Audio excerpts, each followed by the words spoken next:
Everybody, Alex Wiseman here. Welcome to day 7 of Organizational Leadership and Change Management. I'm really excited for you guys because it's the second to the last day of the class officially. We have a lot of good stuff to do today. One of the good things we're doing today is we're having a guest speaker. Dr. Joseph Brereton, or Joe, is going to be visiting us. He's a principal at Simon Butler Elementary School in Central Bucks and was honored as the 2016 National Distinguished Principal for Pennsylvania. So check out Joe's link to the school where he is serving as principal, and also to this article about him becoming the National Distinguished Principal. He's going to be talking to us about a lot of things today. One of them being, how do we create professional learning communities, and how do we think about ways that we can help understand using data in order to make decisions, and I'm sure there are many other things that he's going to be talking about with us today, all of it relevant to this class. So I'm excited to have him with us and to welcome Dr. Brereton to EDL 400. We have one big theme for today, which is implementing and managing change. It's one of the reasons why we have Dr. Brereton coming to visit, because he is an expert in that. But we also want to do a couple specific things. One is understand how to evaluate change implementation within a design-based framework. The key here is evaluating change implementation. How do we know that our change process, or what we've designed, is doing anything, or is doing what it's supposed to do?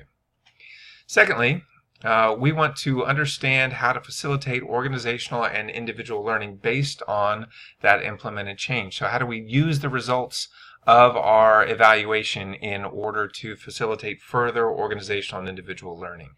So it's all about managing the change and using the data to do so. You've got a much lower reading level than usual for this class, and only 6 minutes of watching. Let me just walk you through it a little bit. We're going to spend the first module talking about learning from intervention implementation. I'm asking you to read the last 2 chapters of Mintrop's book as well as his conclusion. It will help us understand how we can implement interventions and get some principles or think about what some models or templates might be from that information that we've collected as part of our design-based process. I'm also asking you to watch this video on supporting students through RTI, or response to intervention. We're not talking about RTI in this class, so I'll just say that right off the bat. You may have taken another class at Lehigh or elsewhere where response to intervention was a key topic, and there are a lot of people, a lot of faculty, a lot of programs at Lehigh's College of Education that do specifically look at response to intervention, or RTI, and how that can be used often with special needs students or special education students.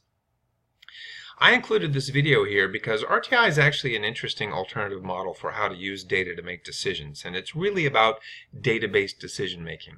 So while I'm not expecting you to come away from this section or this video in particular being an RTI expert, I am expecting you to look at this video very closely and think about how they're using some of the design principles that Mintrop has talked about, that we've talked about in class, and how the data is helping drive the decisions that are made, or drive the changes that are made, or drive the evaluation of the implementation or the intervention itself.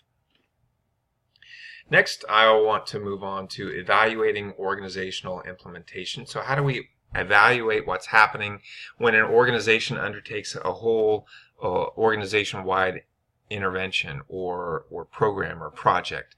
And to do so, we're going to be looking at this case study from Stacy Childress on launching the Bronx Lab School. It will give us an opportunity to think about how one school initiated a whole program, and then what did they do to understand what was working and how it was working. Again, I'm not saying that this is the ideal model for evaluating or learning from a design-based project or program. What I'm saying is we can look at this example and what happened in the Bronx School, and we can have a discussion around that, and we can make some critiques about what happened based on our understanding about design-based program development, and also how do we evaluate design-based school improvement, broadly speaking. There are a couple of application activities for you to complete. One is the online quiz as usual, but you also have 2 written assignments. One is the Applying Change Drivers subsection, and the other is the Data Design subsection. You're going to be using previous chapters from Mintrop as inspiration and as examples.